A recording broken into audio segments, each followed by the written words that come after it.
योगेश जी, राधे राधे महाराज जी। महाराज जी, गुरुदेव के लिए सबसे बड़ा भाव और सबसे बड़ी सेवा कौन सी है एक शिष्य द्वारा? अहंकार का समर्पण कर देना। गुरुदेव की प्रसन्नता होती है जब देखते हैं ये मेरे अधीन है। अहंकार का समर्पण करना। अब जो ये कहे करे हम सोई, आयस लिए चले निज दासी, मन क्रम वचन त्रिशुद्ध सकल मत, हम श्रीहित हरिवंश उपासी। मन से, वचन से, कर्म से अपने गुरु के अधीन हो जाना ही गुरु की प्रसन्नता है। ये रबड़ी रसगुल्ला बाहरी से संतरा रुपया पैसा कपड़ा लत्ता, इसको तो गुरु तुम्हारी प्रसन्नता के लिए स्वीकार करते हैं। गुरु की इच्छा का विषय नहीं है, गुरु की प्रसन्नता का विषय नहीं। गुरु की प्रसन्नता का विषय है अपने अहम को समर्पित कर देना। अब जैसा चाहो वैसे जो आज्ञा हुई तत्काल उसी आज्ञा पर तत्पर। अहंकार का समर्पण हो जाना। प्रश्न तभी होता है जब अहंकार होता है। यार हमारे गुरु ने तो ऐसा कह दिया।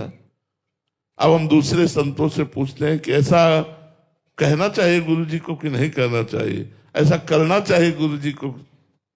हमारे गुरु जी हैं, उन्होंने नाम मंत्र रूपी अपना जीवन हमको दे दिया।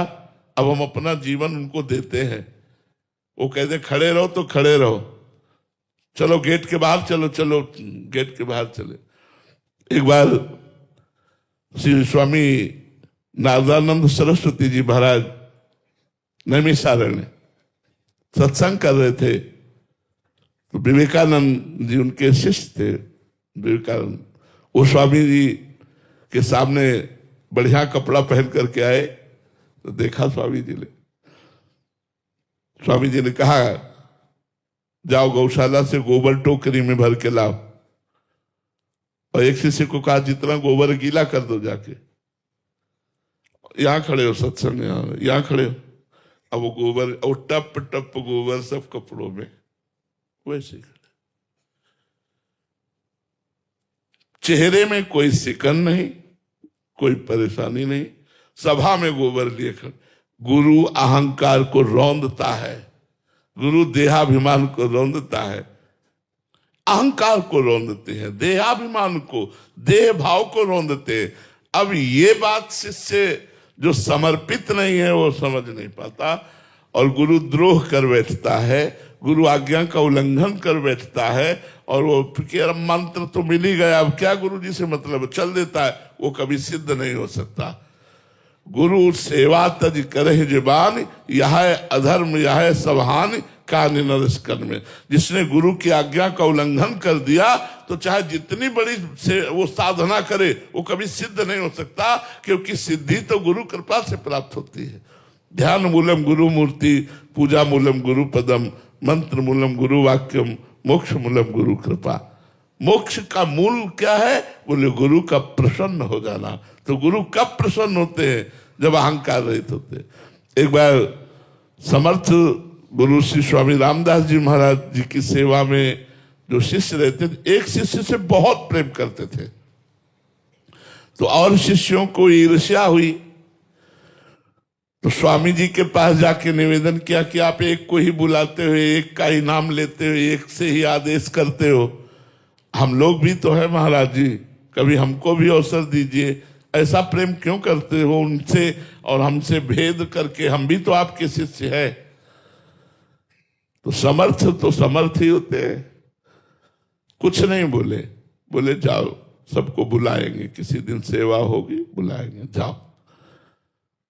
दूसरे दिन बुलाया, बोले सबको बुलाओ, सब आए।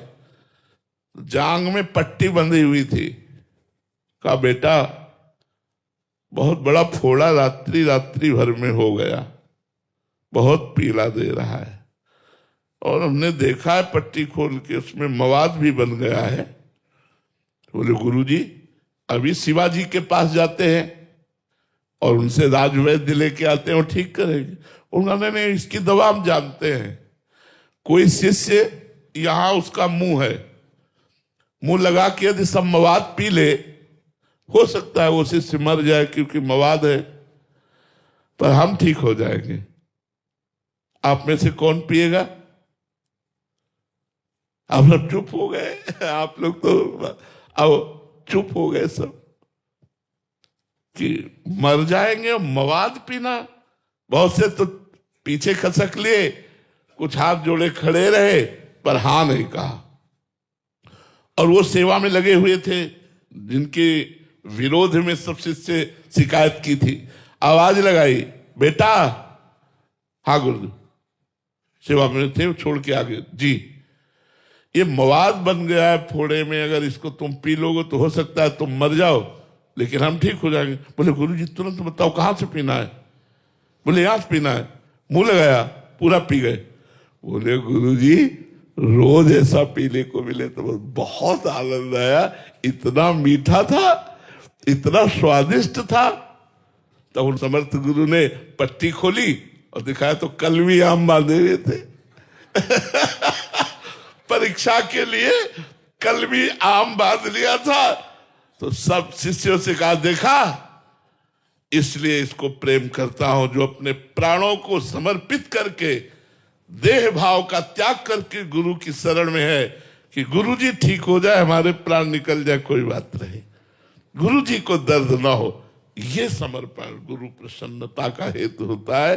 गुरु को प्रसन्न वही कर सकता है, सच्चे गुरु को, जो अहंकार रहित है, दैन्य है, मन वचन कर्म से गुरु को समर्पित है, तन मन प्राण गुरु पर बलिहार। ऐसे शिष्य बहुत कम होते हैं, ऐसे शिष्य ही जगत गुरु हुआ करते हैं।